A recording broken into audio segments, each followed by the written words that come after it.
क्योंकि वो पूर्ण सतगुरु है ना, उन्हें सब कुछ पता है कि मुझे किसे चुनना है, किसे नहीं चुनना है। हजारों में से, लाखों में से, करोड़ों में से एक को चुनना, और उन्होंने चुना है तो बहुत सोच समझ के गुरु पे प्रश्न उठाने वाला व्यक्ति नर्क से भी बदतर स्थिति को पाता है। नमस्कार, स्वागत है आप सभी का हिंदुस्तान 24 पर और मैं आप सबके साथ विपिन चौधरी। डेरा ब्यास प्रमुख बाबा गुरिंदर सिंह जी ने अभी हाल ही में हुजूर जसदीप सिंह गिल को अपना उत्तराधिकारी घोषित किया है। और जब से ये घोषणा हुई है तो कुछ लोग सवाल ये कर रहे हैं कि राधा स्वामी संत मत की जो गद्दी है, राधा स्वामी संत मत के जो उत्तराधिकारी बनते हैं वो बस आपस में सगे संबंधी होते हैं। और कुछ लोगों का सवाल ये भी है कि इस गद्दी पर बैठने वाले लोग सिख समाज से ही क्यों होते हैं। आज ऐसे सवालों के जवाब जानने के लिए हम दिव्य शक्ति अखाड़े के आचार्य महामंडलेश्वर संत कमल किशोर जी के पास पहुंचे हैं। महाराज जी, बहुत बहुत स्वागत है आपका हिंदुस्तान 24 पर। आदरणीय विपिन चौधरी जी, आपका और आपके चैनल हिंदुस्तान 24 का दर्शकों का हम हार्दिक अभिनंदन करते हैं, स्वागत करते हैं। राधा स्वामी संत मत प्रमुख बाबा गुरिंदर सिंह जी ने अभी हाल ही में हुजूर जसदीप सिंह गिल को अपना उत्तराधिकारी घोषित कर दिया है। कुछ लोग सवाल ये उठा रहे हैं कि राधा स्वामी संत मत की गद्दी पर बैठने वाले लोग, उत्तराधिकारी बनने वाले लोग सगे संबंधी ही क्यों होते हैं। संत मत में संतों के सामने ना कोई धर्म होता है, ना कोई जाति होती है, ना कोई मजहब होता है, ना कोई ऊंच होती है, ना नीच होती है, ना जात होती है, ना पात होती है, ना छोटा होता है, ना बड़ा होता है, ना अमीर होता है, ना गरीब होता है।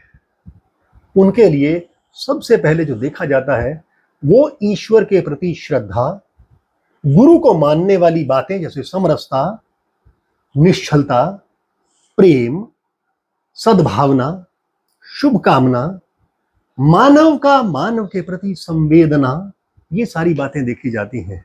और जिसके भीतर ये गुण होते हैं, प्रेम पूर्ण गुण होते हैं, जिसके अंदर एक अथाह सागर इन गुणों का बहता है, उसे ही गद्दी दी जाती है। सवाल ये उठता है कि गद्दी उन्होंने दी है तो किसी गुणी व्यक्ति को तो ही दी है।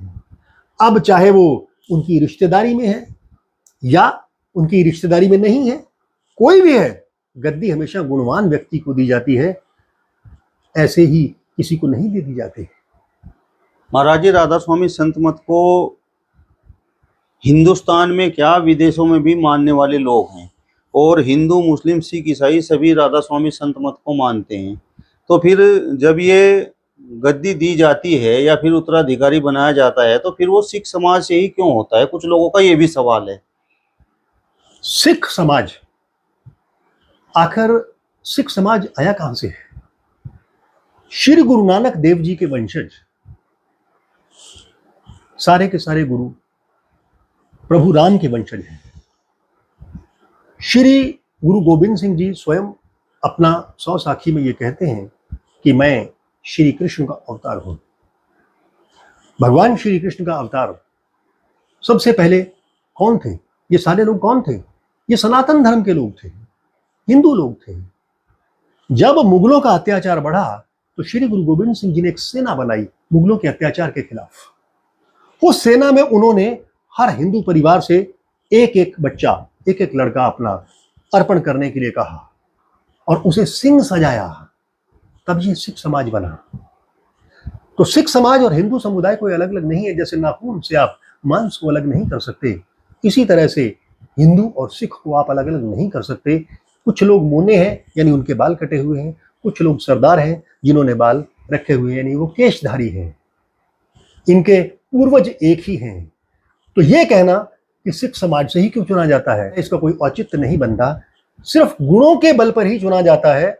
और सदगुरु ने जो चुना है अपना उत्तराधिकारी जसदीप सिंह गिल जी को, उन्हें गुरु गद्दी देने का जो उन्होंने सोचा है, तो आपको बता दूं कि गुरु होता पता क्या है? गुरु के पीछे हजारों की संगत है। वैसे ही जैसे एक रेलगाड़ी चलती है तो उसका जो ड्राइवर होता है उसके पास हजारों लोगों की जान होती है, उसकी मुट्ठी में होती है। बस में आप निश्चिंत होकर सो जाते हैं, लेकिन ड्राइवर जागता रहता है, वो बस को चलाता है, आप उसके ऊपर पूरा भरोसा करके निश्चिंत हो जाते हैं। इसी तरह से गुरु भी एक ड्राइवर है जो आपको सीधा ईश्वर तक ले जाता है, परमात्मा से मिलान करवाता है आपका। तो गुरु के भीतर गुण होने चाहिए। कैसे? उसके अंदर प्रेम होना चाहिए, उसके अंदर समरसता होनी चाहिए, उसके अंदर सद्भावनाएं होनी चाहिए, शुभकामनाएं होनी चाहिए, वो निश्चल निस्वार्थ होना चाहिए। और ये सारे के सारे गुण महाराज गुरिंदर सिंह जी ने देखे। किसमें? आदरणीय सरदार जसदीप सिंह जी में। उन्होंने उन्हें गद्दी सौंप दी।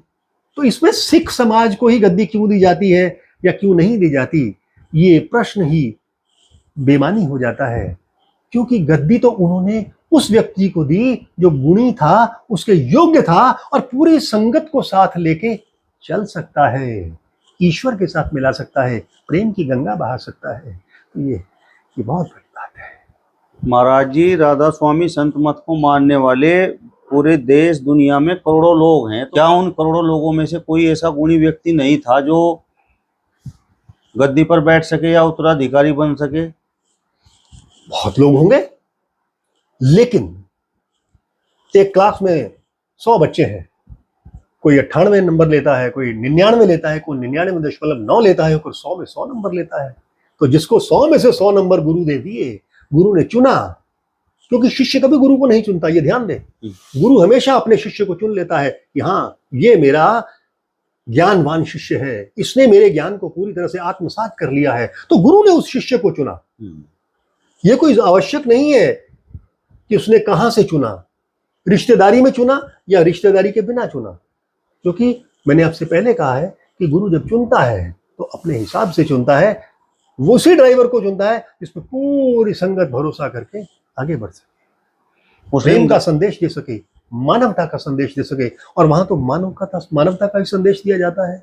वो गुण उन्होंने वहां पे देखा, इनमें अधिक दिखा, पूर्ण रूप से दिखा, इनको चुन लिया। महाराज जी, मेरा सवाल आपसे ये है कि क्या राधा स्वामी संत मत में किसी प्रकार का कोई भेदभाव नहीं है, कोई जाति का बंधन नहीं है, कोई धर्म का बंधन नहीं है? ना, वहां ऐसा कोई भी बंधन नहीं है, ना जाति का है, ना धर्म का है, ना ऊंच नीच का है, ना अमीरी गरीबी का है। ऐसा वहां कोई बंधन नहीं है। आप जाकर देखेंगे तो हर संप्रदाय के लोग, यहां तक कि मुस्लिम संप्रदाय के लोग भी वहां जाते हैं, पाठ भी करते हैं। योग्य व्यक्ति को चुना जाना ये महाराज जी के ऊपर निर्भर करता है कि वो किसे गद्दी के लिए चुनते हैं। बस इतनी सी बात है। जिस इंसान के भीतर मानवता है, इंसानियत है, और वहां का जो पाठ पढ़ लिया है उसने, जिसने पूरी तरह से मानवता का, इंसानियत का, प्रेम का पाठ पढ़ लिया है, पूर्ण रूपेण से उसमें डूब गया है, उसी को तो गद्दी देंगे। उसी को तो वो कहेंगे कि हाँ, आप मेरे उत्तराधिकारी हैं। और उन्होंने वही किया है। तो महाराज जी ने जो चुना है, गुरिंदर सिंह ढिल्लों जी ने जो चुना है, वो गलत नहीं चुना है, बहुत सोच समझ के चुना है। इसलिए हम सारी संगत को उनकी आज्ञा को शिरोधार्य कर लेना चाहिए। और जो वो लोग बात कहते हैं कि उन्होंने सिख संप्रदाय से ही चुना है, बाकियों से नहीं चुनते, मुसलमानों से नहीं चुनते, देश विदेश से क्यों नहीं चुनते, बाहर से क्यों नहीं चुनते, वो अभी तक नासमझ है। अभी उनको इस बात का ज्ञान नहीं है। जब पूर्ण रूपेण से उनको ज्ञान हो जाएगा, समझ आ जाएगी, तो वो भी समझ जाएंगे कि हमारे गुरु ने जो किया वो 100% ठीक किया। अब महाराज जी, मेरा सवाल आपसे ये है कि जो उत्तराधिकारी बनाए गए हैं हुजूर जसदीप सिंह गिल, वो तो सिप्ला कंपनी में बहुत बड़े पद पर कार्यरत थे। तो कुछ लोग सवाल ये उठा रहे हैं कि भाई उन्हें अध्यात्म का किस प्रकार से ज्ञान हो सकता है? क्यों नहीं हो सकता? क्या सिप्ला कंपनी में अगर कोई काम कर चुका है तो उसे आध्यात्म का ज्ञान नहीं हो सकता? मैं आपको एक छोटी सी उदाहरण देता हूं। भक्त रविदास मोची का काम करते थे। मोची का काम करते हुए वो अध्यात्म की सारी सीढ़ियां पार कर गए। कबीर एक जुलाहा थे, कपड़ा बुनते थे। कपड़ा बुनते बुनते वो उस पार चले गए, क्योंकि उनके भीतर एक प्रेम का समंदर उमड़ता था। तो क्या वो लोग कार्य नहीं करते थे? अगर अब हमें भी करना हो तो हम भी तो कार्य करते हैं, अपने कार्य भी करते हैं और साथ ही साथ आध्यात्मिक उन्नति भी करते हैं। आध्यात्मिक उन्नति का मतलब यही होता है कि इंसान को इंसान समझो, प्रेम से उससे बात करो, समरसता से बात करो, सद्भावनाएं दो, शुभकामनाएं दो, सबके लिए शुभ सोचो, सबके लिए शुभ हो, परमात्मा से यही प्रार्थना करो जो ये कर सकता है, अगर वो कर्म भी अपना करता है, वो उसका अपना कर्म है, प्रोफेशन है। प्रोफेशन अलग है, आध्यात्म अलग है। आध्यात्म की ऊंचाई पर जाना कोई भी जा सकता है, कोई भी जा सकता है। अब मेरा सवाल महाराज जी आपसे ये है कि कुछ लोग ये कहते हैं कि जो सतगुरु होते हैं उनके शरीर में किसी प्रकार की कोई बीमारी प्रवेश नहीं कर सकती, क्योंकि वो तो संगत के भी दुख हरने वाले होते हैं। तो फिर महाराज जी आखिर बीमार कैसे हो गए? महाराज जी ने अपने किसी भक्त का रोना देख के उनके मन में करुणा जागी होगी, क्योंकि संतों का दिल, मन मक्खन के समान नर्म होता है, कमल के पत्तों के समान नर्म होता है। वो किसी का दुख नहीं देख सकते। किसी व्यक्ति ने आकर कहा होगा, महाराज जी मैं बहुत दुखी हूं। करुणा से उनका मन, आत्मा भीग गई और उन्होंने उसका दुख अपने ऊपर ले लिया। दुख लिया अपने ऊपर तो किसके ऊपर लेंगे? शारीरिक दुख शरीर पे ही तो लिया जाएगा ना। तो उन्होंने अपने शरीर पर ले लिया। ऐसा होता है अक्सर, संत लोग ऐसा करते हैं, कोई बड़ी बात नहीं है। वैसे संतों को कोई बीमारी जल्दी होती नहीं है, क्योंकि वो मानसिक तौर पे, आध्यात्मिक तौर पे, शारीरिक तौर पर स्वस्थ होते हैं। हाँ, ले लेते हैं कभी कभार किसी की बीमारी, किसी का दुख अपने ऊपर ले लेते हैं। मतलब जो लोग संत मत पर, राधा स्वामी संत मत पर सवाल उठा रहे हैं, तो आपके हिसाब से उन्हें संत मत का ज्ञान नहीं है, पूर्ण ज्ञान नहीं है। जब वो अभी वो सतह पे तैर रहे हैं, ज्ञान की सतह पे हैं। जैसे अगर समंदर से मोती ढूंढने हो तो गहरे पानी पैठ नीचे जाना पड़ता है। अभी वो ऊपर ऊपर सतह में तैर रहे हैं, यानी हम कहेंगे कि कक्षा 5-6 में घूम रहे हैं। अभी उन्हें पहले 10वीं 12वीं करनी पड़ेगी, फिर पीएचडी करनी पड़ेगी। महाराज जी तो पीएचडी से भी ऊपर चले गए, आध्यात्म की पीएचडी से ऊपर चले गए हैं। तो वहां तक पहुंचने के लिए उन्हें अपने आध्यात्मिक ज्ञान को और बढ़ाना होगा, अपने भीतर प्रेम की ज्वाला को जलाना होगा, महाराज जी की बातों को मानना होगा, उनके हुक्म की पालना करनी होगी, और साथ ही साथ समरसता, एक रसता, मानवता के प्रति संवेदनाएं रखनी होगी, दिल से रखनी होगी, ऊपर से नहीं, शब्दों से नहीं, आत्मा से रखनी होगी। प्रैक्टिकल करना होगा। हुजूर जसदीप सिंह गिल को उत्तराधिकारी घोषित करने के पीछे महाराज जी की क्या सोच है? मतलब ये, मतलब आप अंदाजा नहीं लगा सकते। देखिए, अंदाजा लगाना एक अलग बात होती है। जो जिस गद्दी पे बैठा है उसे पता होता है। वैसे ही जैसे एक खिलाड़ी अगर खेल रहा है खेल के मैदान में, तो बाहर से हजारों लोग कहते हैं, अरे ऐसे कर, इधर किक मार दे, इधर बल्ला ऐसे घुमा दे, ऐसे घुमा दे। बाहर बैठे हुए तो बहुत लोग बहुत कुछ कह रहे होते हैं, लेकिन जो खिलाड़ी मैदान में होता है, पता उसे होता है कि मैं किस तरह से खेल रहा हूँ, मुझे क्या करना है। उस समय उसके मस्तिष्क में क्या चल रहा होता है, ये हम नहीं बता सकते। तो गुरु महाराज जी के मन में ये क्या चल रहा था, सदगुरु श्री गुरिंदर सिंह ढिल्लों जी के मन में क्या था, ये तो वही जाने, क्योंकि वो पूर्ण सतगुरु है ना। उन्हें सब कुछ पता है कि मुझे किसे चुनना है, किसे नहीं चुनना है।